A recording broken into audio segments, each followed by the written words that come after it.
নমস্কার। আশা করি আপনারা সকলেই খুব ভালো আছেন। আপনারা শুনছেন সাসপেন্স থ্রিলার প্ল্যাটফর্ম, আপনার গল্পের প্ল্যাটফর্ম। বেশ অনেক দিন পর আবার গল্প নিয়ে আমরা ফিরে এসেছি।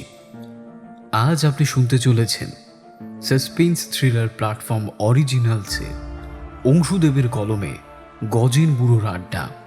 আজকের গল্প বনচণ্ডীর মুক্তি।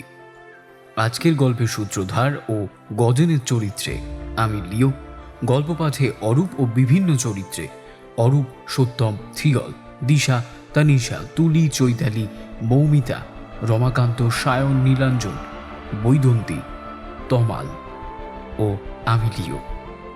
তবে দেরি না করে এখনই শুনে নেওয়া যাক অংশুদেবের কলমে গজেন বুড়োর প্রথম গল্প, বা বলা ভালো প্রথম আড্ডা, বনচণ্ডীর মুক্তি।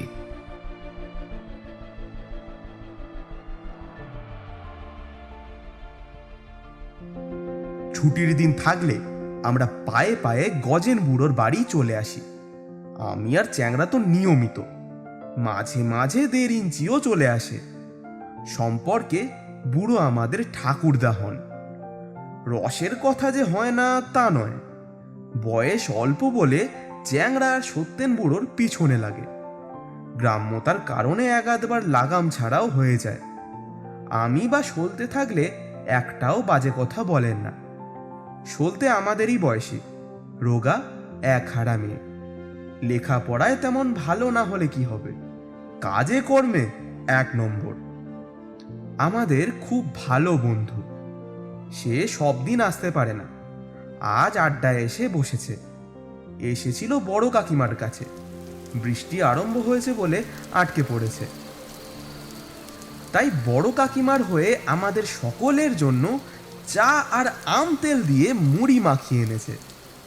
ছোটবেলা থেকেই সলতে মানে সাবিত্রী এক গুঁয়ে জেদি, যা বলবে তাই করতে হবে। এসে হাতে হাতে চা আর মুড়ি দিতে দিতে বলল, ঠাকুরদা, আজ কাকিমাকে বলে এসেছি পিকনিক হবে, খিচুড়ি আর ডিম ভাজা, আর চুটিয়ে ভাইয়ের গল্প হবে। অন্য দিনের মতো জ্ঞান দেবে না তো। চ্যাংড়া বলল, এই চলতে তেল মেখে আয়, ঠাকুরদা গল্প লিখিয়ে নাকি যে তোকে ভয়ের গল্প শোনাবে? আর শুনবি কতটুকু? এক্ষুনি তো ছুটে আবার রান্নাঘরে যাবি। সলতে বেশ মেজাজের সঙ্গে বলল, ওই খবর না থাকলে এ ছুরি ফালতু বকবক করে না। বুড়োকে জিজ্ঞেস করে দেখ সুন্দরবনে শিকারীদের সঙ্গে গিয়েছিল কিনা। ওর অন্দরমহলে যাতায়াত বেশি। ও জানে লোডশেডিং থাকলেই বুড়ো 2 ভাইপো বউয়ের সঙ্গে এক জায়গায় বসে গল্প করেন। আমাদের এখানে বাড়িতে টিভি থাকলেও তেমন কেউ টিভি দেখে না। কেউ দেখলে সমবয়স্করা টিটকারি মারে। রাত 8টা, 8:30 তো আড্ডার সময়। ছুটির দিন 10টার পর থেকে 1:30-2টো। ছেলে, বউ, বয়স্ক সকলেই আড্ডা মারে। এটাই আমাদের এক ধরনের কালচার। আবার সকলে কেমন একটা অনুশাসন মেনে চলে। কাজ না থাকে গল্প করো, পাশের বাড়ি যাও, মাঠে গিয়ে খোলা হাওয়ায় বসো। তাই বলে একা একা বসে টিভি দেখবে? এই উল্টো মহাভারত যে কে প্রচলন করলো কেউ জানে না। এই আড্ডা আমাদের মানসিক শান্তির উৎস। কতদিন চলবে জানি না। নতুন নতুন মহিলারা বিয়ে হয়ে এসে তারা স্বামী, সংসার, কেরিয়ার নিয়ে ব্যস্ত হয়ে পড়েন। আমাদের গ্রামে নামকরা কেউ চাকুরে না থাকলে কি হবে? কেউ বসে থাকে না, কিছু না কিছু করে এবং আড্ডায় আসে। বুড়ো চা খেতে খেতে বললেন, সে একবার ঘটেছিল। ওই তারানাথ ঠাকুরের সঙ্গে এই সুন্দরবনে যাওয়ার কাছাকাছি সময়। ইয়াং ছিলুম বলে কিনা জানি না, সেই থেকে আমার ওই অঞ্চলে দাম ডাক বসার বন্ধুত্ব সব বেড়ে গেল। 1.5 ইঞ্চি বলল, তাজ বলোই না তেমন একটা ঘটনা। ঠাকুরদা এই 1.5 ইঞ্চিকে একটু বেশি স্নেহ করেন। সকলের থেকে বেঁটে, কিন্তু বুদ্ধিতে 1 নম্বর। চ্যাংড়া ওকে শেয়াল বলে ডাকে। সে বলল, হ্যাঁ, সলতে বলছে যখন, শিয়াল হাঁস ধরবেই। চ্যাংড়ার কথায় সকলে হেসে ফেলল। দুজনের মধ্যেই একটা মানসিক সম্পর্ক গড়ে উঠেছে অনেক দিনই হলো। সলতে যেমন লম্বা, 1.5 ইঞ্চি তেমনই বেটে। পাশাপাশি দাঁড়ালে সলতের পেট পর্যন্ত হবে। যাই হোক, সলতেকে সমীহ করার এটাও একটা কারণ। একটা বিএ পাস মেয়ে ওই একটা প্রায় প্রতিবন্ধীকে কিভাবে যে ভালোবাসলো। বুড়ো চায়ের কাপটা শেষ করে বললেন, হ্যাঁ, তোদের মতো আমারও ছেলেবেলা থেকে এই ভূত প্রেত সম্বন্ধে কৌতূহল ছিল। সেই জন্যই তো তন্ত্র সাধনা করা। তারানাথ ঠাকুরের কাছে আমি অনেক কিছুই শিখেছিল, কিন্তু একটা দিক আমার শেখা হয়নি, অলৌকিক জগতের ভাষা বোঝা, এই ক্রিয়াকাণ্ড দেখা, এইসব। উনি আমাকে মাতু পাগড়ির কাছে যেতে বলেছিলেন। গেলুম বীরভূমের শ্মশানে শ্মশানে ঘুরে কোথাও তাকে পেলুম না। বাঁকুড়ার এক শ্মশানে হতাশ হয়ে আমি বসেছিল। নির্জন শ্মশান, বুঝলি, লোকালয় অনেক দূরে। একটা এই পিপল গাছের নিচে আমি ঘুমিয়েছিল। বিকেলের দিকে হঠাৎ ঘুম ভেঙে দেখি এক মহিলা মাথার ধারে বসে আছে। সঙ্গে সঙ্গে উঠে বসি। দেখি মাঝারি চেহারার, অল্প পৃথুলা ঝাঁকড়া চুলের সেই মহিলার কি উজ্জ্বল চোখ, গায়ের কাপড়টা ময়লা, ছেঁড়া খোড়া। হাত জড়ো করে আমি জিজ্ঞেস করলুম, আপনি কে মা? আমি আমি কেউ নয় রে বাপ, আমি কেউ নয়।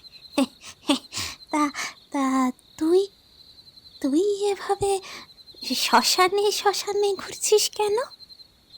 আমি আমি আমি চিনেছি মা তোকে। তুই তুই মাতঙ্গিনী মা, তুই মাতঙ্গিনী মা। তিনি হঠাৎ বিকট হাসলেন, বুঝলি, বললেন,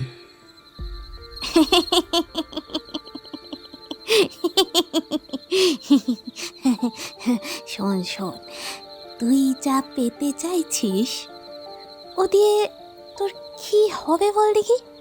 হ্যাঁ, তোকে দিয়ে তো তন্ত্রমন্ত্র হবে না, তোকে দিয়ে হবে না। তোর পিছু টান তোকে তোকে এগোতে দেবে না রে। ছেড়ে দে, সব ছেড়ে দে। মা, আমি জানবো, কেবল তাদের সঙ্গে একটু মেলামেশা করব, তাদের কথা শুনবো, তাদের তাদের বন্ধু হয়ে উঠতে চাই মা। শোন শোন, এই শোন, আমার কথাটা মন দিয়ে শোন। ওরা ওরা কেউ কেউ কিন্তু খুব ভয়ঙ্কর, খুব খুব ভয়ঙ্কর বাবা, খুব ভয়ঙ্কর। ওদের নিয়ে তুই চলতে পারবি কেন? তুই পারবি না, তুই পারবি না। মা, তার জন্য তো তোর কাছে আসা। মা, ওদেরকে ব্যবহার করে আমি খেতে চাইনি, ওদের কথা শুনিয়ে আনন্দ পেতে চাই। আচ্ছা ঠিক আছে, ঠিক আছে বলছি, শোন শোন, তোমার কথাটা শোন। তুই তুই এখান থেকে পশ্চিমে চলে যা, পশ্চিমে সোজা যাবি কিন্তু, হ্যাঁ, পশ্চিমে সোজা চলে যা। দ্বারকেশ্বর নদীর পাড়ে একটা শাল বনে অখিল তান্ত্রিককে পেয়ে যাবি। মনে রাখবি, অখিল তান্ত্রিক নামটা মনে রাখবি কিন্তু, হ্যাঁ। তার কাছে তুই এই বিদ্যা পাবি। তবে শোন বাবা, অপদেবতাদের কাউকে কিন্তু কখনো কোনো কাজ করতে বাধ্য করবি নে। ওরা তোর অনেক উপকার করবে, কিন্তু ওদেরকে কিন্তু কোনো কাজ করতে বাধ্য করবি নে। হ্যাঁ, করবি না কিন্তু, করলেই শেষ। শোন, ওরা ওরা তোর অনেক উপকার করবে। সময় পেলে ওদের সঙ্গে একটু গল্প করিস। ওরা খুব ভালো রে, ওরা ওরা মানুষের সাথে মিশতে চায়। ওইটুকুই মা চাই।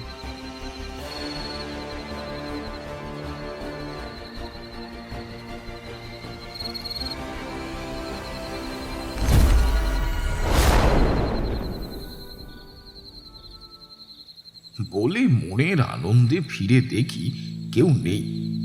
মা মা বলে কত চিৎকার করল, কোথাও কিন্তু পেলুম না।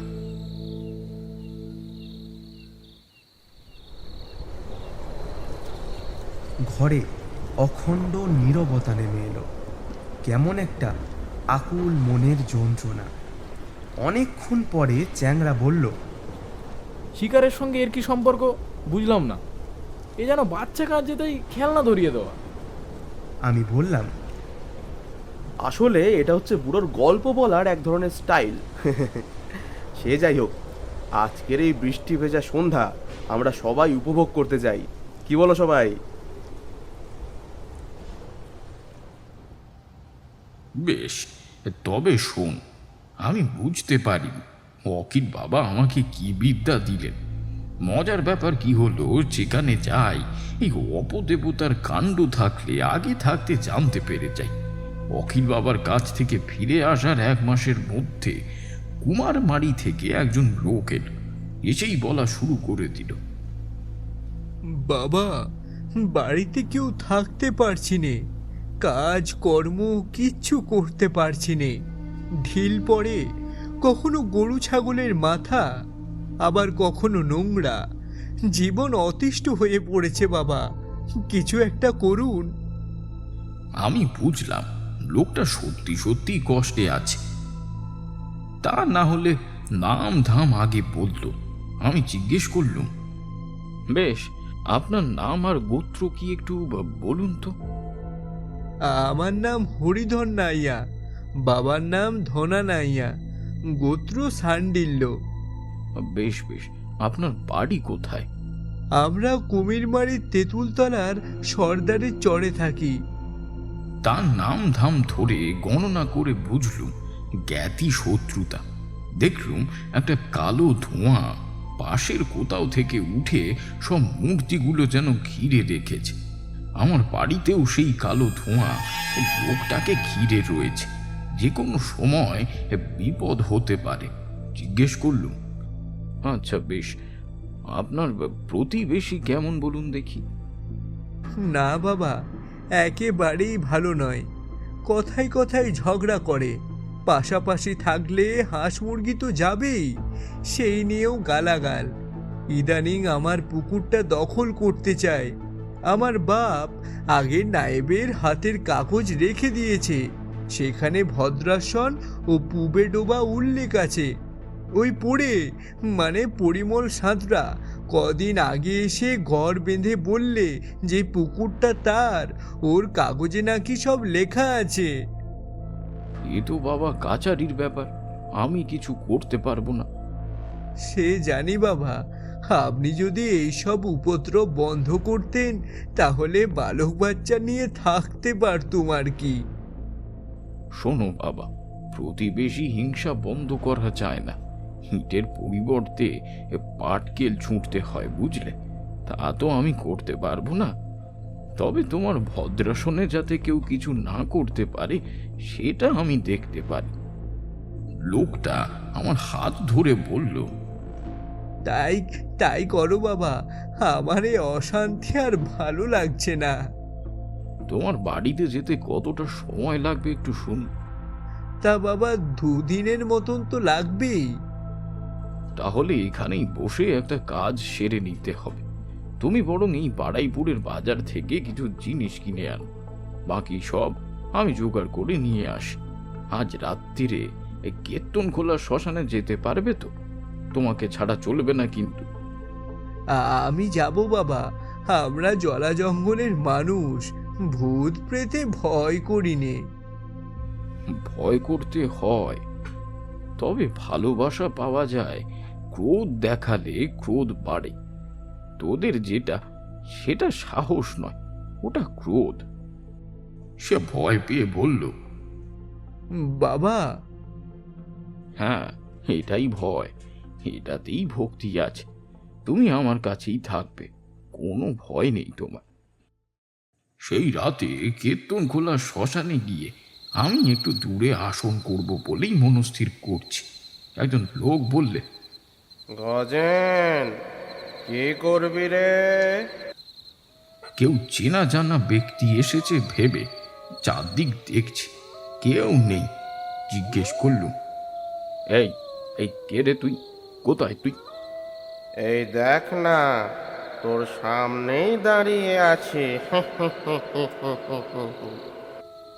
একখানা গাঢ় কালো ছায়া, বোঝা যাচ্ছে কেউ একজন যেন দাঁড়িয়ে রয়েছে। জিজ্ঞেস করলুম, এই এখানে কি করছিস তুই? কে তুই, কে? এই সামনে আয়। আমাকে চিনতে পারলি নে? আমি তো বসন। সঙ্গে সঙ্গে মনে পড়ে গেল বসন্ত এই শ্মশানের কাপতলার কাছে গলায় দড়ি দিয়েছিল।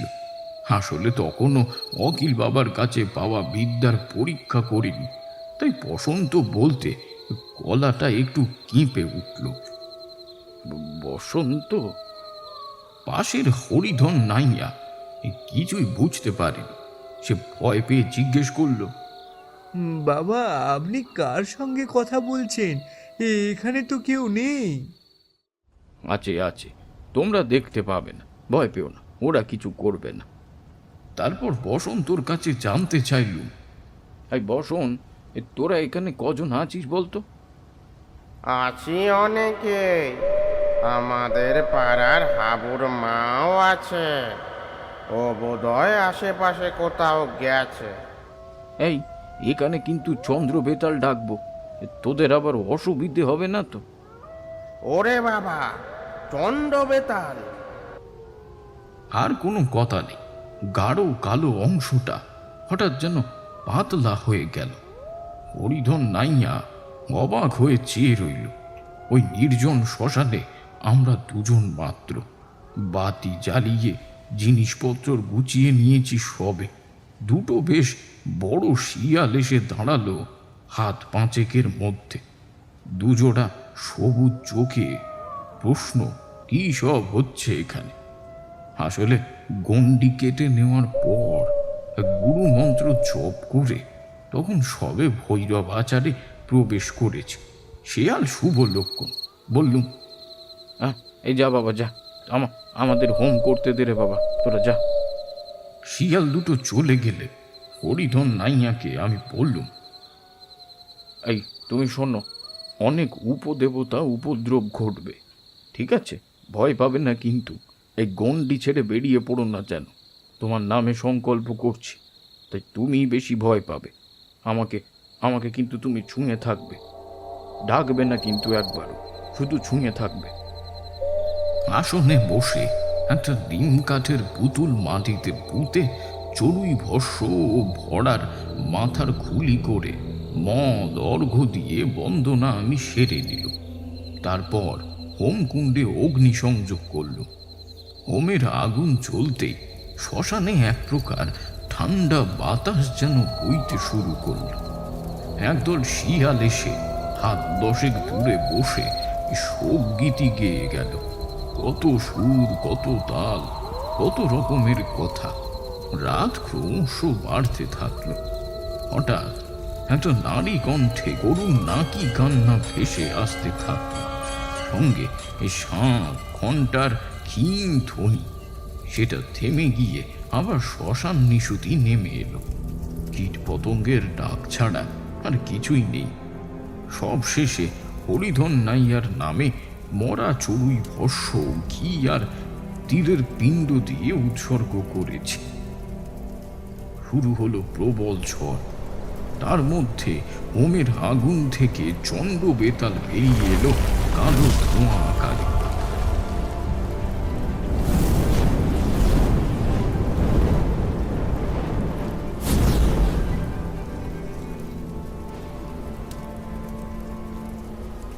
যজ্ঞে শুদ্ধ মদ আহুতি দিয়ে আমি প্রসাদ পান করে বললুম, বেতাল সংকল্পকারীর ধাম কুমিরমারির তেঁতুল তলার সর্দারের চরে অসহায় হয়ে তোমাকে ডাকছে।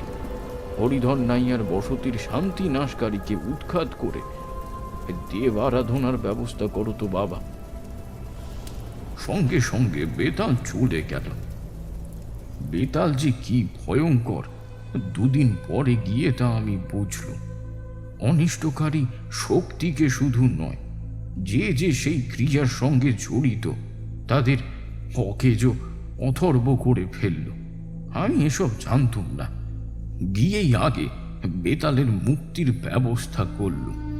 বেতালকে সন্তুষ্ট করে মুক্তি করে দেব, তাই বাড়ির সকলকে তাকে প্রণাম করতেও বলল। হরিধন নাইয়া বলল, আমরা বেতালের সেবা করব। বাবা, আপনি সেই ব্যবস্থাই করুন। দেখো বাবা, আমি চালনা করতে পারি, কিন্তু স্থায়িত্ব তো দিতে পারি না। বেতাল সেবার বিধি আমার তো জানা নেই। আমি বেতালের নামে যজ্ঞ শুরু করলাম। অল্প কিছুক্ষণের মধ্যেই কালো ধোঁয়ার মধ্যে তার আবির্ভাব ঘটল।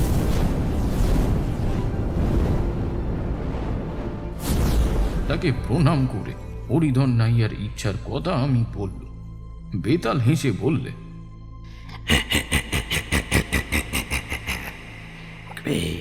মানুষের এই আরাধনা করতে নেই, লোক জানা জানিতে ক্ষতি হবে।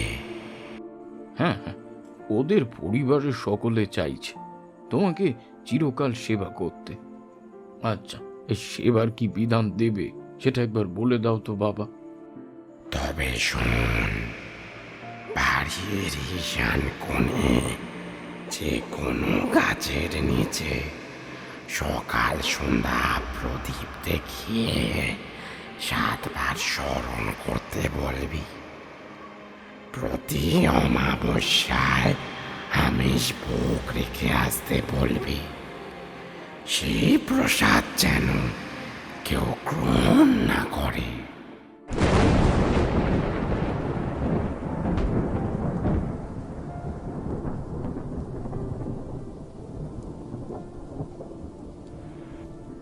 আমি সেই মতো তাদের নির্দেশ দিল। ক্রমে সেই খবর পুরো জেলা পাড়ায় যেন ছড়িয়ে পড়ল। কেউ আসে হাত দেখাতে, কেউ আসে তাবিজ নিতে, কারোর ছেলে অন্যরকম করছে, কারোর বউকে অপদেবতা ভর করছে। এই সব সকলকে সন্তুষ্ট করতে আমি অপদেবতাদের সঙ্গে আলোচনা করে তারপর ব্যবস্থাটা নিই। কখনো কখনো তাদের বোঝাই, এটাতেই কাজ হয়ে যায়, ঝাড় ফুঁক দরকার হয় না। সেটা জানাজানি হয়ে গেল। আমার আর অবসরের যেন সময় নেই। প্রতি অমাবস্যায় আমি হরিধনের বাড়িতে আসি, বেতালের পুজো করি। হরিধনের অবস্থা রাতারাতি যেন বদলে যেতে থাকলো, বুঝলি। যে কাজে হাত দেয় তাতেই যেন সোনা ফলে।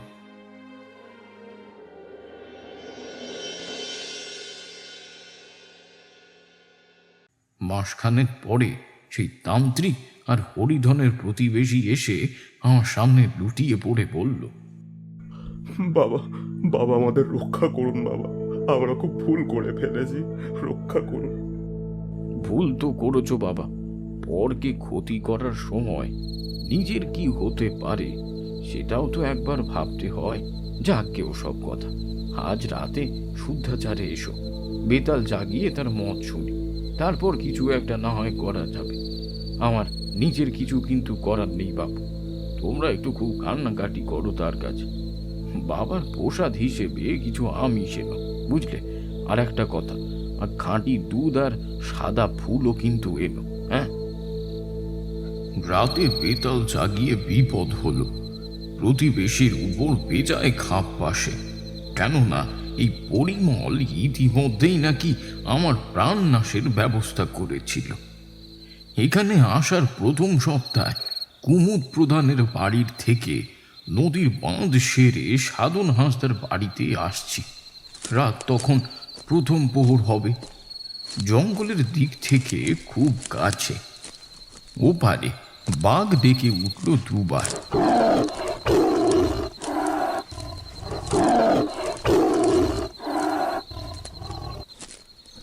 সারা এলাকাটা কেমন যেন গম গম করতে থাকলো। আগে কোনোদিনও শুনিনি বাপু। বুকটা কেমন যেন কেঁপে উঠল। তাড়াতাড়ি পা চালিয়ে হাঁটছি। বাঁধের উপর বাম দিকের নদীর খোলে বাঁধ, গেঁয়ো পুকুর ঝামড়ে পড়ছে। ডান দিকেও সেই সব গাছ।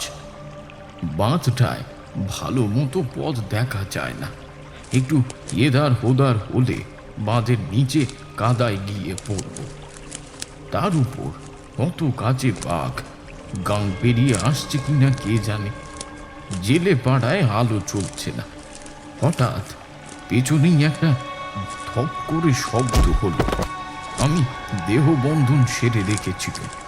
এবার ইষ্ট নাম জপ করতে করতে জায়গাটা আমি পেরিয়ে যাই। সাধনকে গিয়ে আমি এই সব ঘটনা বলি।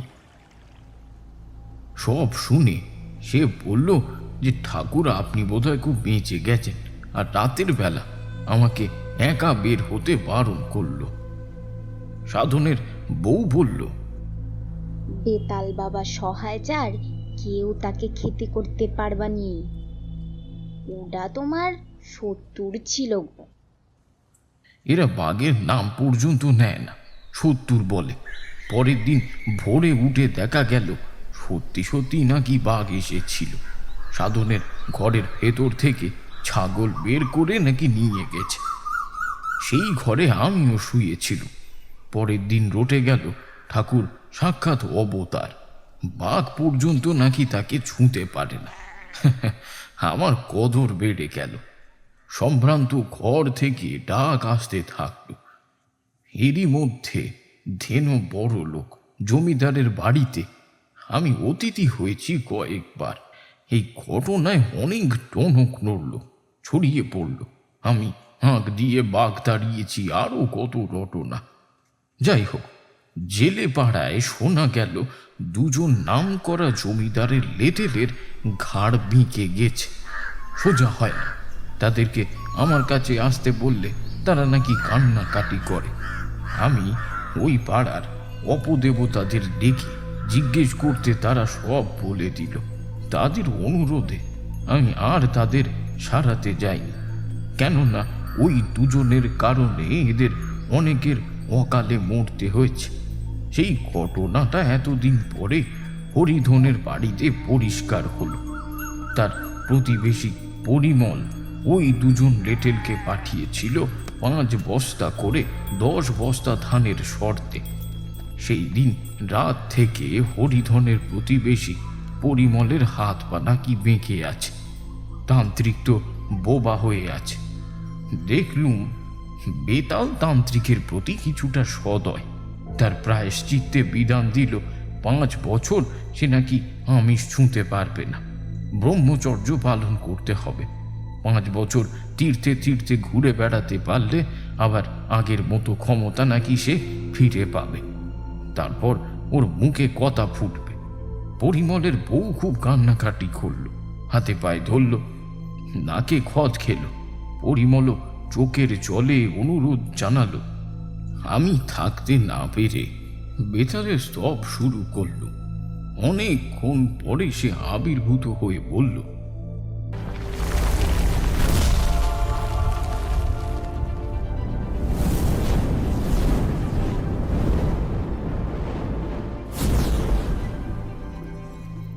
পরিমল অতি বদ মানুষ, সাপের মতো কঠিন। কাউকে কিচ্ছু করতে না পারলে স্ত্রীকে ধরে মারে। ওকে 6 মাস হাঁটি ভিক্ষে করতে হবে। 3 বছর দরিদ্র সেবা ও ব্রহ্মচর্য পালন করলে তবেই ও সুস্থ হবে। যদি আর কারো ক্ষতি করে ও চিরকালের মতো পঙ্গু হয়ে যাবে। এইভাবে আমি 7 জেলে গোসবা ঝড়খালিতে জনপ্রিয় সাধু বাবা হয়ে যাই। গরিব লোকজন তো আসেই, বড় লোকেরা এসে আমাকে খুঁজে না পেয়ে মাথা গরম করে ফেলত। আমাকে রাতে সকলে খুঁজে পায়। তার জন্যে 7 জেলে নদীর ধারে জেলে পাড়ায় একটা আশ্রম বাঁধা হলো। একটা ঘাটও হলো, সাধু বাবার ঘাট। বহু দূর দূর থেকে লোক আসতে থাকলো। মাঝে মধ্যে আমিও যেত। ওই সময়ের আয় তো এই সব। তোদের বড় কাকু তখন সবে একটু হাতের দোষর মতো হয়েছে। ও একদিন বলল, কাকা তুই ওখানে থাক, আমি আর মা আছি, তোর চিন্তা করতে হবে না। বৌদি মোটেই রাজি ছিল না, বলতো বাইরে গিয়ে থাকতে হবে না। ওই ভূত প্রেতের টাকা কোথায় কি হবে? সেদিন বড় খোকা একটা কথা বলেছিল, আমি এখনো মনে রেখেছি। ও বলেছিল, পরিশ্রম না করলে লক্ষ্মী সদয় হয় না মা। কাকা কোন পথে টাকা আনছে সেটা বড় কথা নয়, বড় কথা হলো টাকা আনছে। কাকা টাকা না আনলে আমাদের কিছু হবে না। কাকা ওই বাঘ কুমিরের মুখে না গেলে আমরা বাঁচবো না মা, ভাইটাকে মানুষ করতে পারবো না। ঠিক টাকা রোজগার করতে চাই, ভালোবেসে যা দিয়ে চাই তা কম কি। তাছাড়া বড় খোকা খুব পরিশ্রম করেছে, একটা কিছু নিজের নামেও করিনি, সব আমার নামে।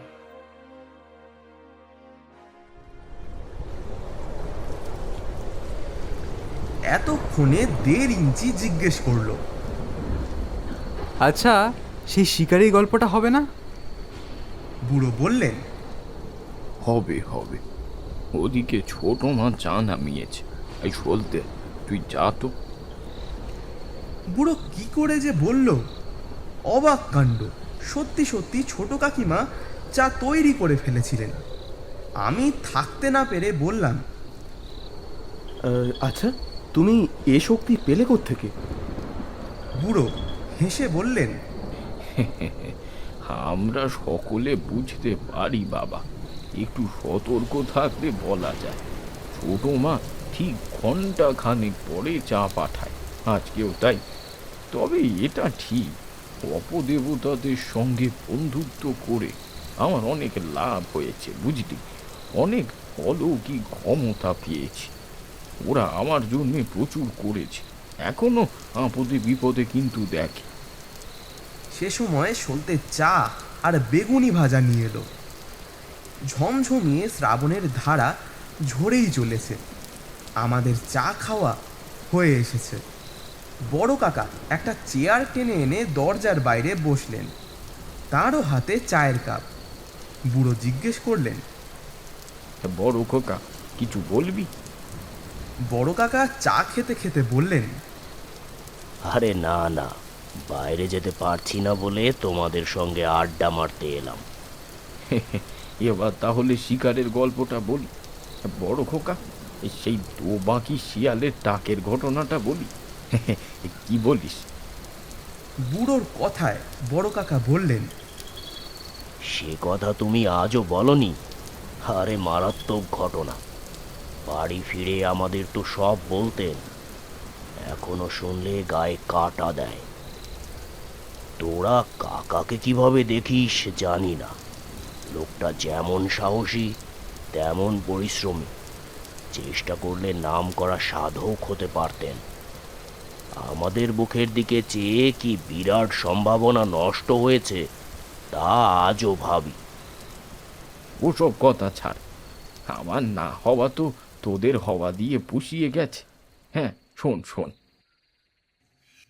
কি জানি, আমি সেদিন বাড়িতে বসেছিলাম, হরিধন এসে বললে, সাধু বাবা, এবারে জঙ্গলে না গেলে প্রাণ সংশয় আছে। ছোট মোল্লাখালীর পার্বতীচরণ সর্দার তন্ত্র বলে বড় মিয়া চালনা করে এনে রাধানন্দ জোদ্দারের কাজ করতে দেয়নি, কাটান দিতে হবে। জোদ্দার নিজে এসে হুমকি দিয়ে গেছে। কি করবেন এখন তাই বলুন? আমি বলেছিলাম, ও আচ্ছা আচ্ছা, বেশ বেশ, শুনুন, মা বনচণ্ডীকে ডেকে যেতে বলুন, কিচ্ছু হবে না। বড় কাকার কথা ধরে জিজ্ঞেস করলাম, আচ্ছা, বরকা মা বনবিবির নাম না করে বনচণ্ডী কেন বলেন?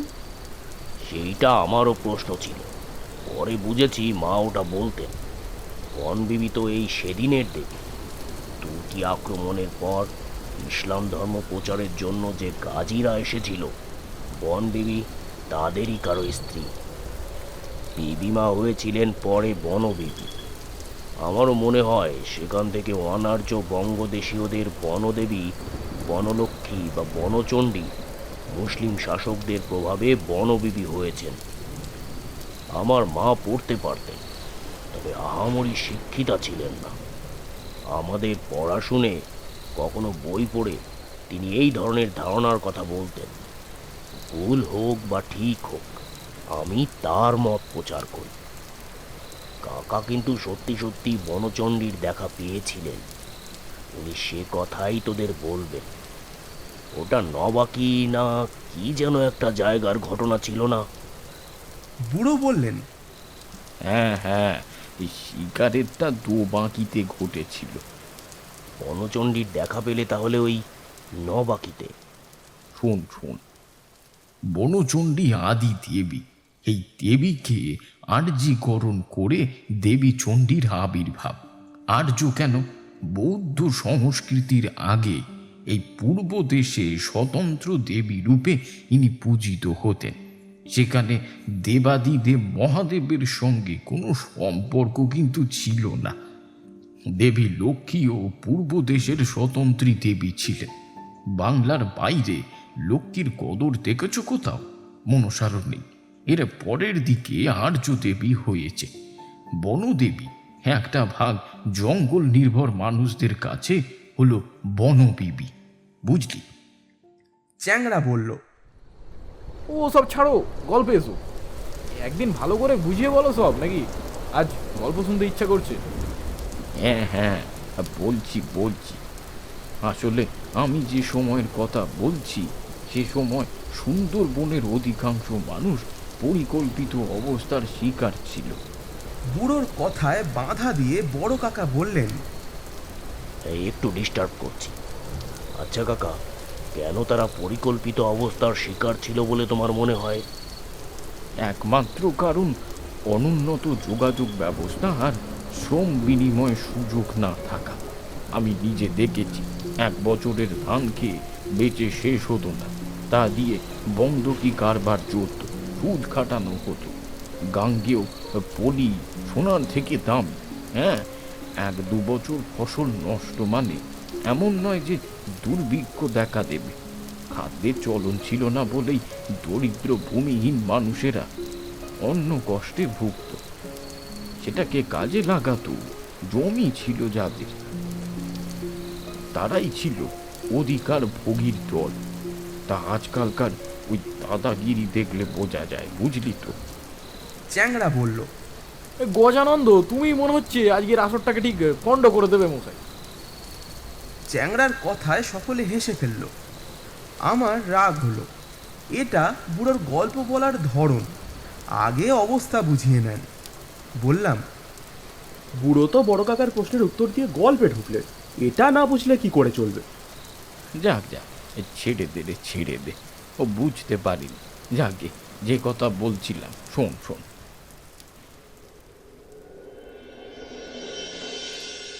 রাধানন্দ যোদ্ধার নামে এক উঠতি অভিজাত একদিন নিজে এলেন।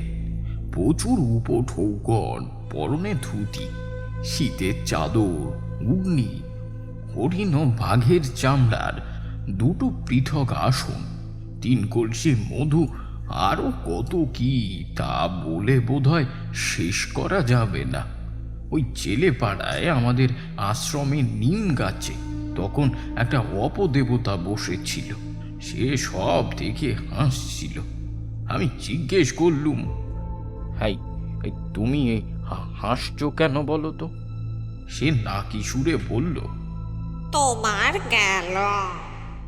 হ্যাঁ, কিসে গেল, কেন গেল, সব খুলে বলো তো, তবে তো বুঝতে পারবো। তারপর সে সব খুলে বলল। জোরদার কেন এসেছে তাও বলল। বুঝলাম এ আমাকে বাধ্য করবে জঙ্গলে যেতে, কিন্তু জঙ্গলের কাজকর্ম আমার জানা নেই। বললুম, তুমি কি করতে বলো? হ্যাঁ, আমাদের এপারে একটা বাঘে ধরা আছে, সে তোমার সঙ্গে যাবে। তাছাড়া আর কতজনকে ফেরাবে? এরা ভালো লোক নয়, তোমার ক্ষতি করবে। এরা ক্ষয়ক্ষতি দেখে না। পার্বতী যখন জমিদার মানুষ, তার হাতে অনেক বড় বড় গুণেন পরতান্ত্রিক দিয়ে দৈত্য দানব পিশাচ চালনা করে এনে অনেক ক্ষতি করে। রাধারথের দুটি লক্ষ্য, পার্বতী চরণকে শিক্ষা দিয়ে তার সুন্দরী মেয়েকে বিয়ে করা। এবারে তোমার যাওয়া উচিত, কেননা পার্বতী চরণের এই সব জমি রাধানন্দের হাতে চলে যাবে। এখানে তখন তোমার থাকা কষ্টকর হবে, আরো কিছুদিন থাকতে হবে গজেন, বিবাদে যেও না।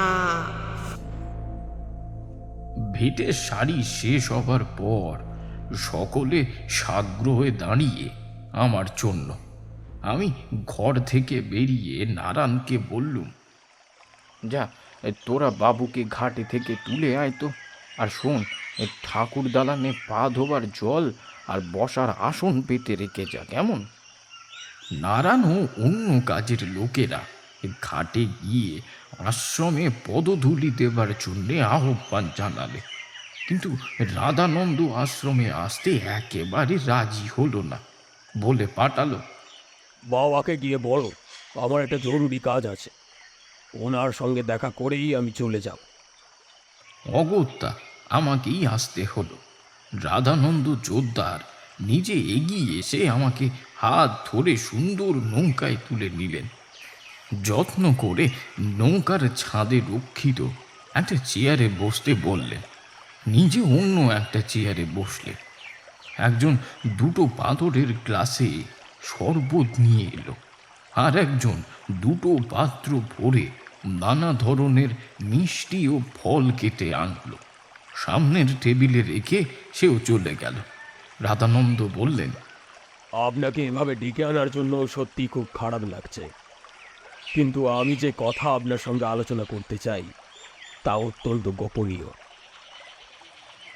আমি সুযোগ বুঝে হাত দেখিয়ে চুপ করতে বলে চোখ বুজিয়ে সেই প্রেতকে স্মরণ করে বললুম, পার্বতী চরণ অপদেবতা চালনা করে আপনার কাজকর্মে বাধা সৃষ্টি করছেন, বুঝেছেন? কূপ কাটতে পারেননি ওই বাঘের উৎপাতে, মধু ভরা খাসি নৌকা গোসবায় নদীতে ডুবেছে। আপনাকে 4টি মিথ্যে মামলায় সে নাজেহালও করছেন। আপনার অপরাধ, আপনি তার মেয়েকে বিয়ে করতে চান। রাধানন্দ আর থাকতে পারলেন না, আমার পা জড়িয়ে ধরে বললেন, ঠাকুর, আমি আর এই অপমান সহ্য করতে পারছি না, কিছু একটা করুন। আমি বললুম, দেখো বাবা, হিংসা চরিতার্থ করণে দৈব সহায় হয় না। যেসব যোগী তান্ত্রিক অর্থের লোভে এইসব করে থাকেন, তারা সাময়িক সফল হলেও পরে ভয়ঙ্কর ক্ষতির সম্মুখীন হয়। এ ধরনের কাজে কেউই লাভবান হয় না। কিন্তু বাবা, আপনার এখানে আসার মধ্যে একটা প্রতিহিংসা আমি দেখতে পাচ্ছি। ইতিপূর্বে আপনি 2বার গুপ্ত ঘাতক পাঠিয়েছিলেন পার্বতী চরণকে হত্যা করতে, একবার ধানের নৌকো লুট করিয়েছেন, তাই তো? এমতো অবস্থায় আপনি যে পদক্ষেপই নেবেন তা কখনো আপনার অনুকূলে আসবে না। আপনি ইহজীবনে সাবিত্রীকে লাভ করতেও পারবেন না। রাধানন্দের মুখ কিন্তু গম্ভীর হয়ে গেল। বললেন, আপনি সব জানেন যখন, লোকবর কিছু নেই। বলুন, কি পেলে আপনি আগামী সাহায্য করবেন? রাধানন্দ গম্ভীর মুখে নৌকার উপর পায়চারি করতে থাকলেন। তারপর একবার বিকট হেসে বললেন, আমি জেনে শুনেই দেবীকে বন্দি করেছি। এই জঙ্গল আমার, শুধুমাত্র আমার, কাউকে এখানে হাত বসাতে দেব না। আপনি যেখানেই যান না কেন, আগামী 6 মাসের মধ্যে এমন কিছু ঘটতে চলেছে যা আপনার অস্তিত্ব পর্যন্ত থাকবে না। জঙ্গলে প্রেত দানবদের দ্রুত মানুষ খেকো বাঘ বেরিয়ে চলেছে। দেবীর এই কোপ থেকে একাল কেন, আগামী দিনের মানুষ পর্যন্ত রেহাই পাবে না। আমি তো সেটাই চেয়েছি। পার্বতী চরণের সব লোককে বাঘের পেটে পাঠিয়ে আমার শান্তি। এবার চাই বেতাল চালনা করে পার্বতী চরণকে শেষ করতে। আপনি শুধু এইটুকু করুন, ও কিংবা ওর নৌকো জঙ্গলে ঢুকলে যেন ধ্বংস হয়ে যায়। আমি চুপ করে থাকি। কি বলবো, লোকটার মৃত্যু আসন্ন, দেব রোষে পড়েছেন তিনি জিজ্ঞেস করলেন, কিছু বলছেন না যে? দেখুন, যেটা অমঙ্গলজনক তাকে সমর্থন করতে আমি পারবো না। তাছাড়া আপনার মৃত্যু আসন্ন, আপনার বুকে নিশ্চয়ই ব্যথা শুরু হয়ে গেছে। এইবার অহংকারী মুখটা কালচে পাণ্ডুর বর্ণ ধারণ করলো।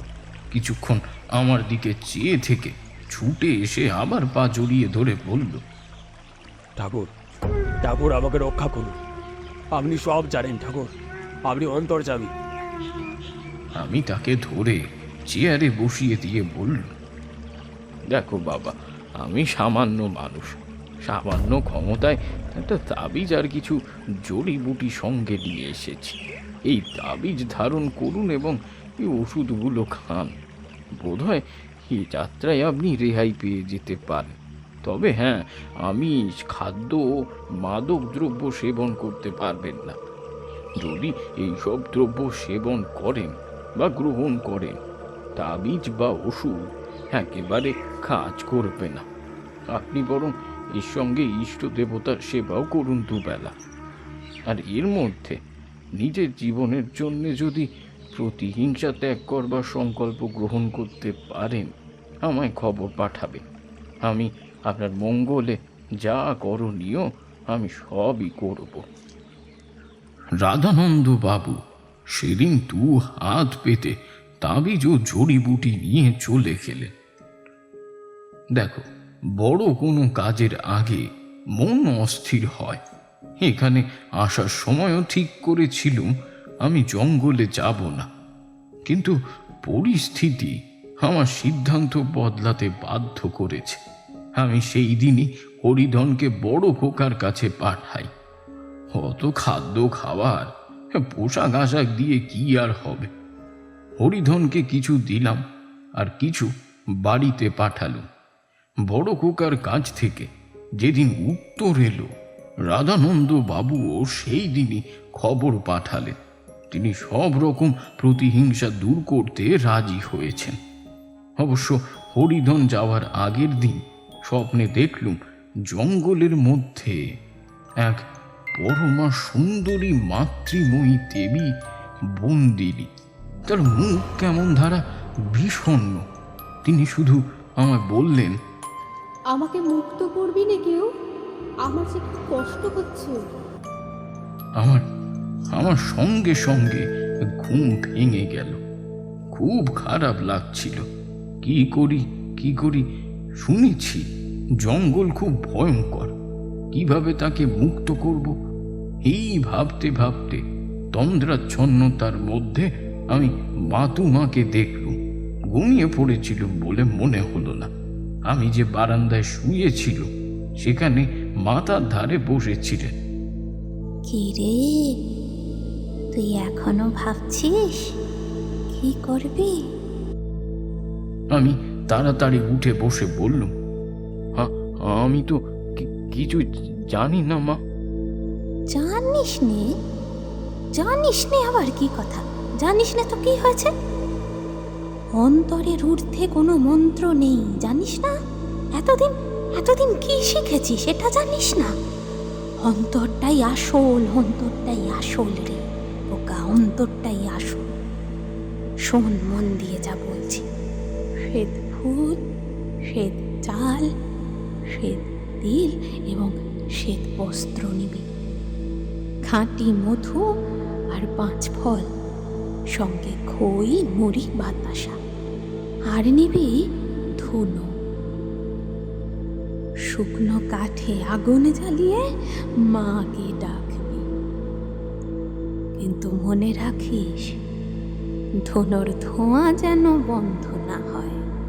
ওই ধোঁয়া যত দূরে যাবে, দৈত্য, দানব, প্রেত এবং হিংস্র জন্তু তোর কাছাকাছি ঘেঁষবে না। কিন্তু ধোঁয়া বন্ধ হয়ে গেলে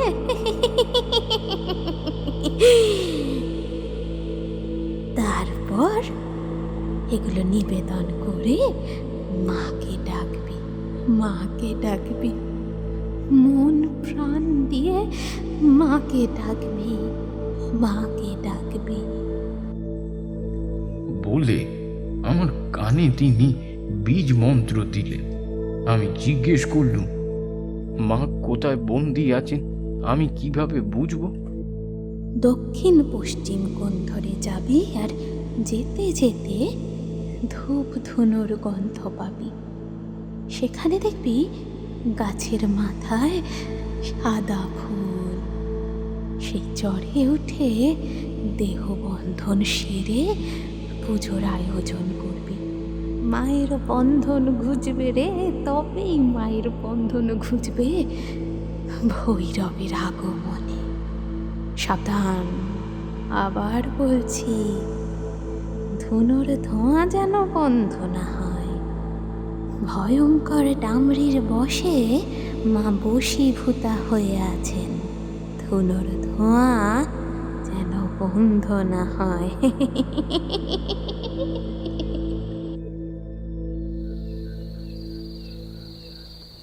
বসে আছি, কি করতে হবে ভাবছি। ফিরে দেখি কেউই নেই। মনে মনে ঠিক করে ফেললুম, যা হয় হবে, মাকে মুক্ত আমাকে করতে হবেই। পরের দিন খোকার কাছ থেকে এবং রাধানন্দ বাবুর কাছ থেকে খবর এসে গেল। আর দেরি করিনি, সেই দিনই বেরিয়ে পড়লুম। রাধানন্দ বাবুর বাড়িতে গেলুম। সেখানে যেতেই এক অপদেবতার সঙ্গে ঝগড়া বেঁধে গেল। তার বক্তব্য, তুই এখানে এসেছিস কেন? আমি ধ্যান করে জানতে পারি সে কে। এটাই ওই বাড়িতে বসে যতই অঘটন ঘটাচ্ছে। তাকে বুঝিয়ে বললুম, দেখ বাবা, তুই যা করছিস কর না, আমি তোর কাছে বাধা হব না। সে শান্ত হলে রাধানন্দ বাবুকে ডেকে বললুম, জঙ্গলে যাওয়ার আগে বাড়ির দোষ কাটাতে হবে বাবা। এই কারণে আপনার মনে শান্তি নেই। যত সব কুচিন্তা সব সময় আপনার মাথায় ঘুরপাক খায়। এই কারণে এখনো আপনি সঠিকভাবে মনস্থির করে উঠতে পারেন। মনে মনে ঠিক করেও ফেলেছেন ফেরার পথে আমাকে বাঘের মুখে ছেড়ে দিয়ে আসবেন, কেননা আমি বোধহয় সব জানি। রাধানন্দ আমার হাত ধরে চেয়ে রইলেন কিছুক্ষণ। তারপরে কাঁদো কাঁদো গলায় বললেন, ঠাকুর, আপনি আপনি সব জেনেও এলেন? দেখো বাবা, মৃত্যু বড় কথা নয়, বনচণ্ডীর মুক্তি, আমার মুক্তি ভীষণ জরুরি। নিন নিন, দোষ কাটানোর জন্যে যা যা দরকার এইগুলো এক্ষুনি নিয়ে আসুন দেখি। রাধানন্দ বললেন, কাকনা, বাড়ির দোষ জঙ্গল থেকে ফিরে কাটানো যাবে। দেখলুম ভয়ঙ্কর এক দুর্ভিসন্ধি নিয়তির দিকে ঠেলছে। নিজের ভবিষ্যৎ তো দেখতে পাই না। তীব্র এক অনিবার্যতায় মন চঞ্চল হলো। নিজের জীবন বিপন্ন বুঝতে পারছি, তবু দেবী বনচণ্ডীকে মুক্ত আমায় করতেই হবে। আমার সামনে আর কোনো লক্ষ্য ছিল না।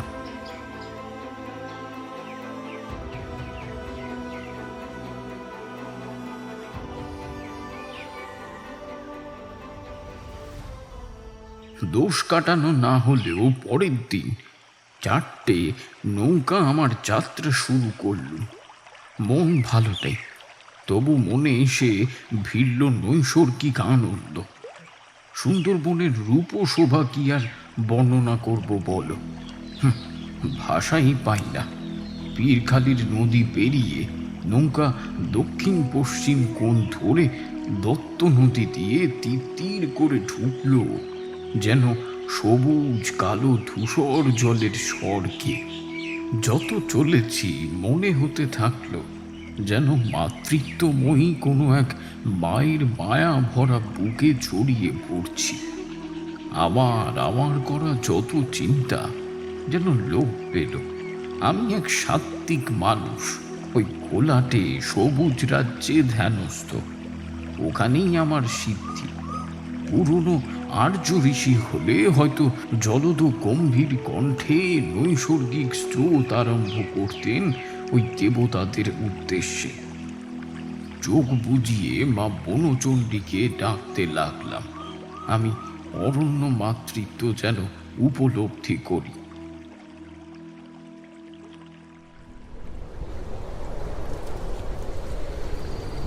চ্যাংড়া জিজ্ঞেস করলো, দেবী এসেছিলেন কোন দিন? ওরে, ঈশ্বরের কোনো ভাষা নেই, মনের ডাকই প্রধান। দেবদেবীর উপস্থিতির একটা ইঙ্গিত আছে বই কি, সাধকরা তা বুঝতে পারেন। তো শোন। আমি মনে মনে ওই স্তব করতে করতে চলেছি। জল ভরা নদী বলেই আমাদের নৌকা জঙ্গলের পাশ দিয়ে যাচ্ছিল। বড় বড় লম্বা বাইন বনের পাশ দিয়ে যাবার সময় সকলে বাগ বাগ করে উঠল। সামনের নৌকা থেকে ইঙ্গিত করা হচ্ছে।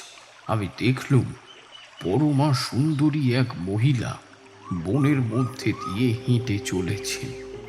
অবাক কাণ্ড, ভাটার টানে নৌকা যখন সমুদ্রগামী, তখন নদীর দুই পাড় শূন্য ধূসর বালির গালিচা। তার উপর দিয়ে সেই দেবী এগিয়ে চলেছেন।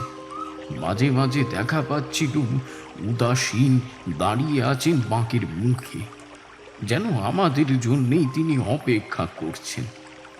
চামটার দিকে বেঁকে নৌকা এসে পড়ল গোসভায়। সেখানে দুপুরের আহার সারার ব্যবস্থা হলো।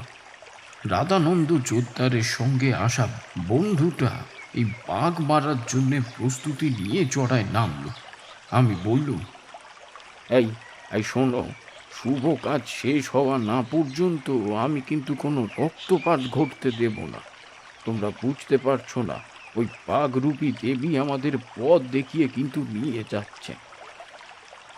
একজন শিকারী বিদ্রুপ করে বলল, গুলি করলে ঠিক বোঝা যাবে দেবী নাকি কোনো রাক্ষসী।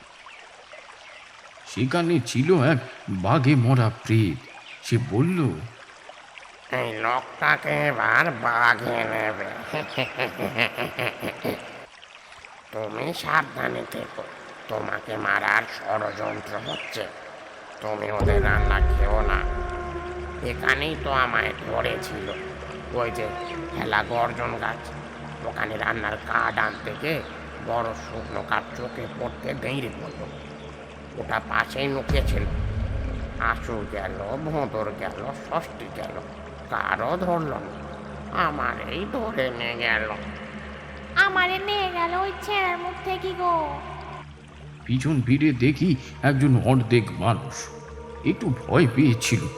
সে হেসে বলল, ভয় বাবা বলি আসতেছিল।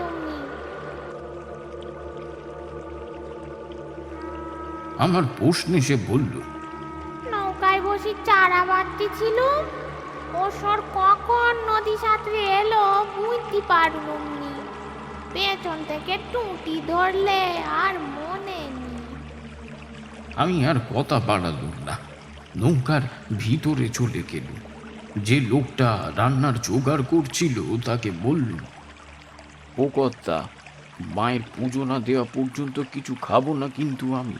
তুমি ওখানে গিয়ে খেয়ে নাও। আর শোনো বাবুকে বলো আমি সপাক ভোজন করি। হ্যাঁ।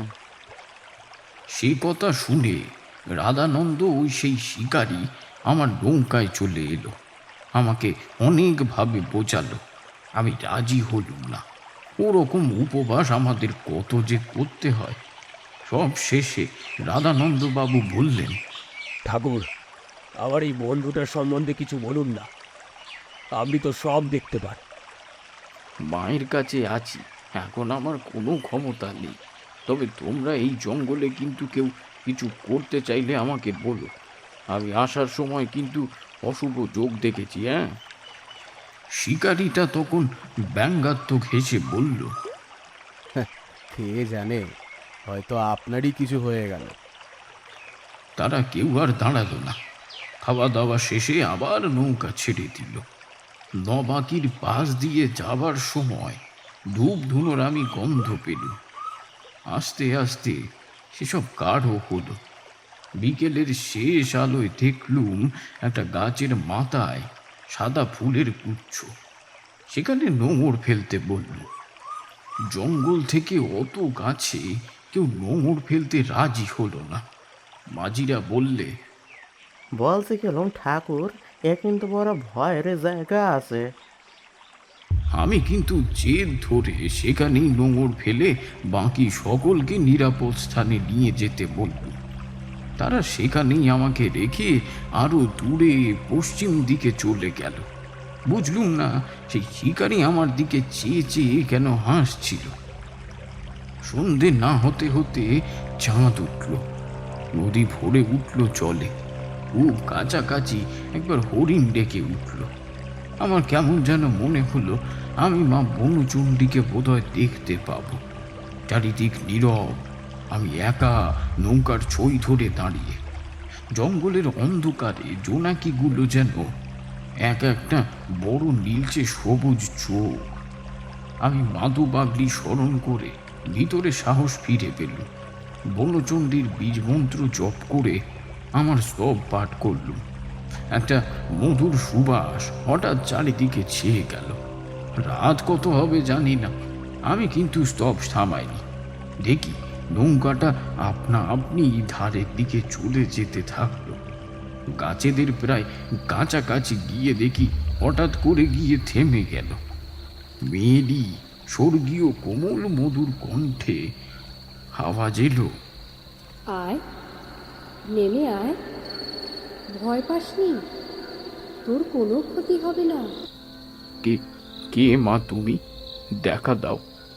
তুই এতক্ষণ যাকে ডাকছিলিস, আমি সেই বনচণ্ডী। মা মা তুমি কোথায়? একবার দেখা দাও মা।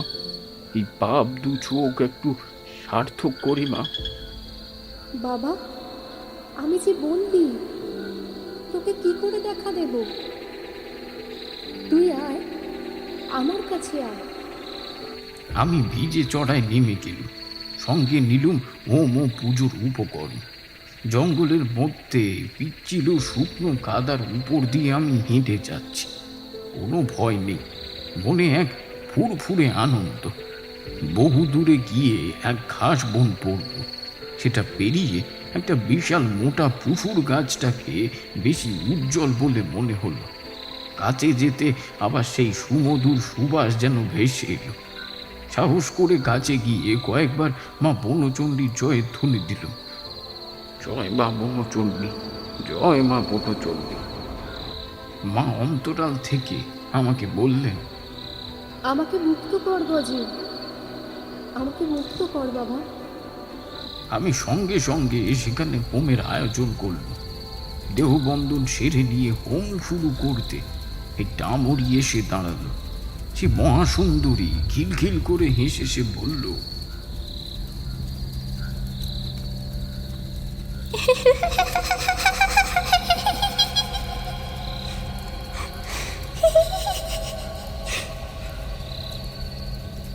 এতক্ষণ আমাকে ডাকছিলে, এই দেখ, এই দেখ আমি বনচণ্ডী। বল বল, কি চাস তুই? এত যদি সহজ হতো দেবী আমাকে অনেক আগেই দেখা দিতেন। আমি বীজ মন্ত্র জপ কিন্তু থামালুম না। অনেকভাবে আমাকে ভোলাবার ও ভুল করানোর কিন্তু চেষ্টা করল। একটুখানি ভুল করলে ডামরি আমার মুন্ডু ছিঁড়ে ফেলবে।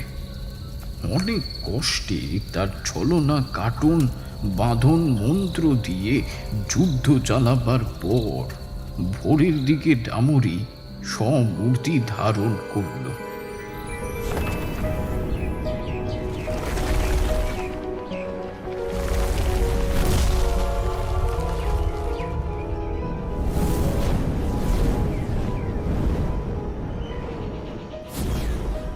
তখন ভৈরব মন্ত্র জপ করে বনদেবীকে তামরির পাশ মুক্ত করল। তারপর ধীরে ধীরে দেবী প্রকট হলেন। সে কি অপরূপ শ্যামা রূপের মাধুর্য! গরদের শাড়ির উপর সাদা ফুলের মালা, গভীর মাতৃচিহ্ন যুক্ত দশাশই চেহারা, একেবারেই এই বাংলার বাঙালি মা। আমি প্রণাম করল। দেবী আশীর্বাদ করে বললেন, চিরকাল স্নেহ ভক্তি সম্মান তোর অটুট থাকুক, মানব কল্যাণী তোর ব্রত হোক বাবা। মা, তুই এই অন্তরে থাকিস মা, তোর চরণ বন্দনা করে যেন ধন্য হই। আমার প্রার্থনায় তিনি হেসে ফেলে বললেন, তাই হবে রে বাবা, তাই হবে। তবে এই জঙ্গলে তুই আর আসিস না, শয়তান রক্ত পিশাচ ঘুরে গেছে। মা বনবিবি আছে, তাকে দেখব না?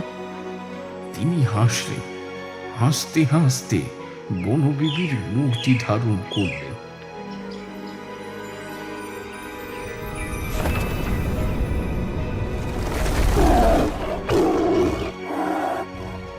বাঘের পিঠে বসা দেবী উজ্জ্বল শ্যাম বন্যা, তার মুখেও হাসি।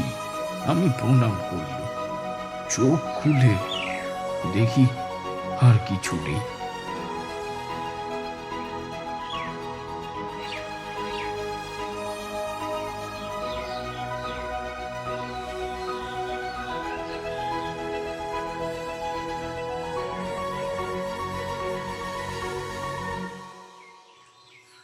তখন ভোরের আলোয় জঙ্গলের তলদেশ বেশ স্পষ্ট। আমি ফিরে চলল। পিচ্ছিল কাদা ও শুলোর ফাঁক দিয়ে গরান, বাইন, খোলসে, হেতাল, খানাখন্দ, নালা ও ঘাস বন পেরিয়ে নৌকার কাছে চলে এল। আগের দিন রাত্রে বুঝিনি কি কঠিন পথ আমি অতিক্রম করেছিল। জঙ্গলের উপরে মোটামুটি সমতল হলে কি হবে, কিছু দূর অন্তর সরু নালার চালিকা। জোয়ারে সেখান দিয়ে জল উঠে গাছেদের গোড়া ভিজিয়ে দেয়। ভাটায় আসার সময় মাটি কেটে নিয়ে আসে। এই নালা যত নিচের দিকে নামে মাটি তত নরম তলাতলে হয়ে যায়। সেখানেই হাঁটু পর্যন্ত পা ডেবে যায়। অন্যত্র পা ডুবে যাওয়া কাদা, তার নিচে শিকড়ের জাল, ঠিকভাবে হাঁটাই দুঃসাধ্য। কোনোভাবে নৌকায় এসে সকালের সূর্য ওঠা দেখতে দেখতে ঘুমিয়ে পড়ল। বেলার দিকে জোয়ার লাগলে রাধানন্দ বাবুরা এলেন। ওরা ভেবেছিল আমাকে বোধহয় বাগে নিয়ে গেছে, তাই সকলের আমাকে দেখার এক তাড়া পড়ে গিয়েছিল। এটা বিখ্যাত বাকি বাঘে নৌকা থেকে তুলে নিয়ে যায়নি, এমন নৌকা নেই। সেইখানে আমি কিভাবে বেঁচে রইলুম। দুপুরে আমি নিজের খাবার ফুটিয়ে নিলাম। রাধানন্দ বাবুকে ডেকে বললুম, আমাকে এবার কি করতে হবে বলুন দেখি। কি সব ক্রিয়াকর্ম করবেন বলেছিলেন? তা কাল রাতেই সারা হয়ে গেছে। সে কি, কোথায়? জঙ্গলের ভিতরে চলে যান পায়ের ছাপ ধরে। ঘণ্টাখানেক গিয়ে একটা পুকুর পাড়ের নিচে যজ্ঞের ছাই দেখতে পাবে। তাহলে চলুন, আগে যাই বাকি। ওখানে পার্বতী চরণের লোক থাকে, ওদের পাশে আমরা শিকার করে আনবো, দেখি কি করে। দেখুন, এই জঙ্গল এখন সম্পূর্ণ মুক্ত, কারোর উপর মন্ত্রশক্তি প্রয়োগ করতে পারবে না। মৌলে বাউলে, ওঝা, তান্ত্রিক কেউ আর এই জঙ্গলে ছড়ি ঘোরাতে কিন্তু পারবে না। শয়তান সক্রিয়, তাছাড়া আপনার তাবিজ বা ওষুধও কিন্তু কাজ করবে না। সে না করুক, আমি শত্রুর শেষ রাখতে শিখিনি। ঠাকুর মরতে হবে একদিন, তবে মরার মতো মরব। আজ আপনারা কেউই জঙ্গলে নামবেন না। আপনাদের যাতে নামতে না হয় সেজন্যে আমি রাতেই কিন্তু কাজ সেরে নিয়েছি। রাধানন্দ ও অন্যান্য দুই শিকারী মদের বোতল খুলে ইঙ্গিতপূর্ণ হাসি হাসতে থাকল। একজন শিকারী জিজ্ঞেস করল, ঠাকুর নিজের প্রাণ রক্ষা করেছেন কখনো? হ্যাঁ? তারা হঠাৎ করে হেসে উঠল। এবার আমার পালা। ওরা শত্রু শেষ রাখবে না। আমি আর কথা বাড়ালুম না। নিয়তির এমনই ঠান, আমি কি আর করতে পারি। তারা নিজেদের নৌকায়ও চলে গেল। 9 বাঁকি থেকে এবার নৌকা চলল 2 বাঁকির দিকে। একজন মাঝি এসে বলল, ঠাকুর, তুমি আজ উপরে উঠোনি ঠাকুর, উঠোনি। আমি তাকে বলল, দেখো বাবা, এই জঙ্গল কিন্তু নিরাপদ নয়। মৃত্যু থাকলে এই নৌকাতেই আমার মৃত্যু হবে। তবু বলেছিলুম। ওরা আমার প্রাণনাশের ব্যবস্থা করবে, সে আশ্রমে বসেই আমি টের পেয়েছি। গতকাল দুপুরে প্রেত বন্ধুরাও বলে দিয়েছে। তবু ওদের পরিকল্পনা মতোই আমাকে চলতে হবে। তোরা চিন্তা করিস না, বেঁচে থাকলে ফিরিয়ে নিয়ে যাবি নাকি বল? ঠাকুর, কি যে বলেন ঠাকুর আপনি? নৌকার সব মাঝি আর যত কাজের লোক আছে আপনার কথা কত ভাবতেছে ঠাকুর। আমার মনে সত্যি কোনো ভয় বা দুশ্চিন্তা ছিল না। এক আনন্দ সারা মনটায় আলাদা এক ভাব জাগিয়ে তুলেছিল। গাছে গাছে নদীর চড়ায় কেমন যেন মুক্তির আনন্দ ছড়ানো। সারাদিন চলে গিয়ে রাতে 2 বাঁকিতে নৌকা নোঙর ফেলল। আকাশে চাঁদ। মায়ের নাম স্তব করে কেটে গেল দুপুর। হালকা হিম ঝরলেও নৌকার পাটাতনের উপর শুয়ে থাকল। রাতে আমার নৌকায় সেই সুন্দর সুবাস বেশ অনেকক্ষণ পেলাম। মাঝিরাও পেয়েছিল। একজন বৃদ্ধ মাঝি বলল, অনেক দিন পর পেলুম এ গন্ধ, মানে ঠাকুরের আর কোনো ভয় নেই। তারপর তারা বসে তাদের নানা অভিজ্ঞতার গল্প শুরু করে দিল। আমিও ঢেউয়ের দোল খেতে খেতে সেই গল্পই শুনছিল। কখন ঘুমিয়ে পড়েছি কে জানে। সকালে রাধানন্দের খাস চাকর এসে আমাকে ডেকে তুলল। একটা খালের মুখে টাটকা বাঘের পায়ের ছাপ পাওয়া গেছে। শিকারীরা লাফিয়ে উঠল। আমাকে জিজ্ঞেস করল, ঠাকুর, বন্দুক চালাতে জানো তো? হ্যাঁ, মানে? আমি মুখে কিছু না বলে তাকিয়ে রইল। তারা উল্লাস করে উঠল। দেশার চাপে তাদের তখনই কথা এড়িয়ে গেছে। আমি মনে মনে ইষ্ট নাম জপ করে মা বনচণ্ডীকে ডাকতে থাকলো। তোমরা বিশ্বাস করবে না, আমি স্পষ্ট যেন শুনলুম মা বলছে, কোনো ভয় নেই বাবা, তুই আয়, নির্ভয়ে আয়।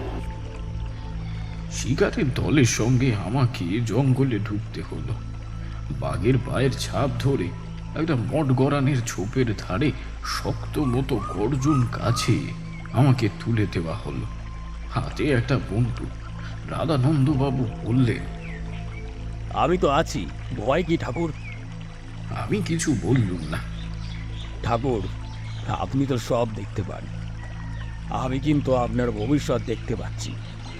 কোনো ভয় নেই, উঠে পড়ুন, দাঁড়িয়েও শিকার করতে পারেন।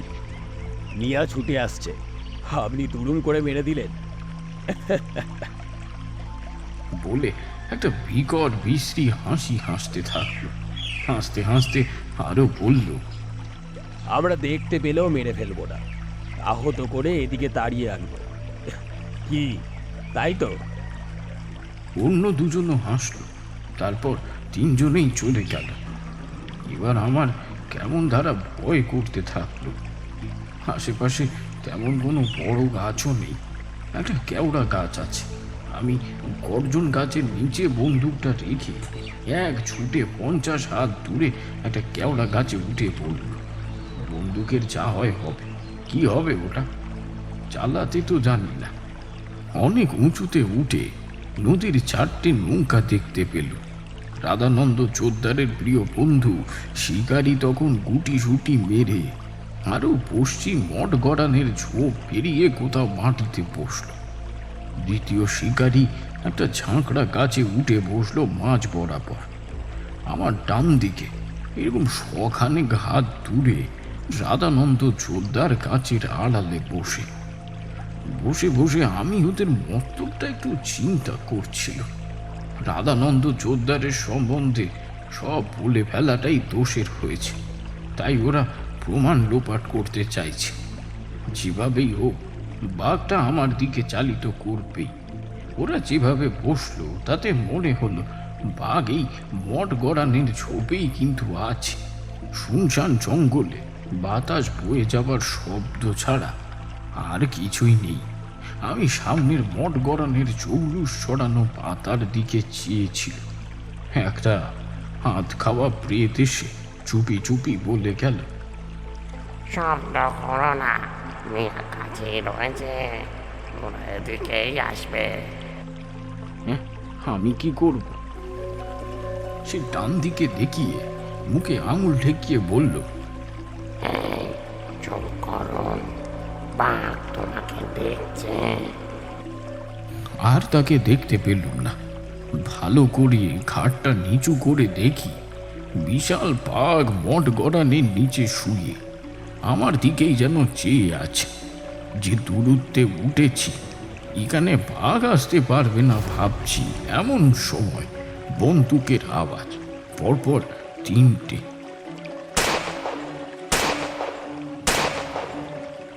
তারপর বাঘের চাপা গর্জনের সঙ্গে সঙ্গে একটা বিকট আর্তনাদও আমি শুনতে পেল।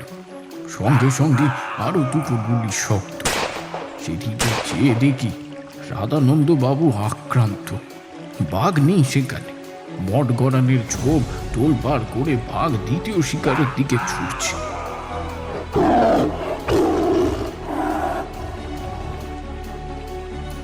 আবার গুলির শব্দ হলো। কেওড়া গাছের উপর থেকে দেখলুম বাঘ পশ্চিম দিকে ছুটে গিয়ে ঘাস বনে বসে পড়ল। অদ্ভুত ঘাস বনে গুড়ি মেরে প্রথম শিকারীর পিছনের দিকে চলে গেল। না, আরো ঘুরে একটা নালা পেরিয়ে বাঘটা ফিরে এলো। গাছের আড়ালে আড়ালে সন্তর্পণে প্রথম শিকারীর দিকে এগোতে থাকলো। আমি চিৎকার করে কিছু বলার আগেই বাঘটা গেল ঝোপের ভিতর থেকে প্রথম শিকারীকে মুখে করে ইঁদুরের মতো ঝুলিয়ে নিয়ে বের হয়ে এলো। শিকারীর পা গুটানো, হাত 2টো বুকের কাছে জড়ো করা। বাঘটা শিকারীকে মুখে নিয়ে আরো পশ্চিমে চলে গেল, খাল পেরিয়ে আরো গভীর জঙ্গলে। নৌকার লোকেরা বিভ্রান্ত। আমি বাতার গামছাটা উড়িয়ে চিৎকার করে অনেক কষ্টে তাদের ডাকতে পারলাম। ওরা হই হই করে ছুটে এলো। আমিও গাছ থেকে নামলাম।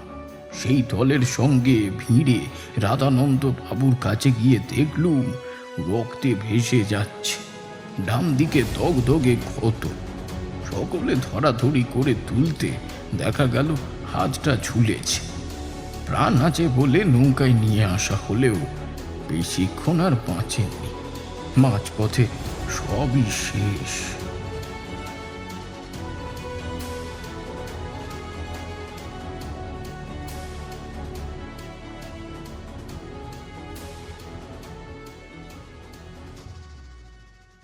সলতে জিজ্ঞেস করলো, আচ্ছা, প্রথম শিকারীর কি হলো?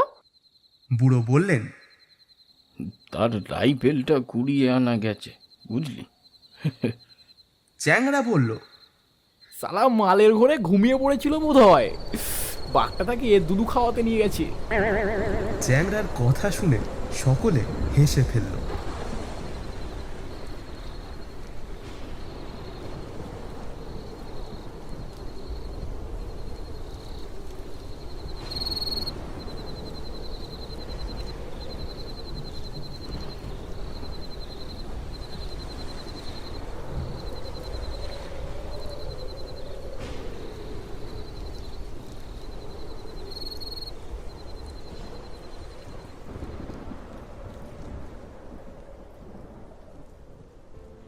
তো কেমন লাগলো অংশুদেবের কলমে গজেন বুড়োর আড্ডার প্রথম গল্প বনচণ্ডীর মুক্তি? তা অবশ্যই কমেন্ট সেকশনে জানাতে ভুলবেন না। আর ভালো লাগলে অবশ্যই চ্যানেলটিকে সাবস্ক্রাইব করে পাশের বেল আইকনটি প্রেস করে দেবেন নতুন নতুন গল্পের আপডেটস সবার আগে পেতে। তবে আজ এই পর্যন্তই। দেখা হচ্ছে খুব শীঘ্রই আরও একটি নতুন গল্প নিয়ে। শুনতে থাকুন সাসপেন্স থ্রিলার প্ল্যাটফর্ম, আপনার গল্পের প্ল্যাটফর্ম।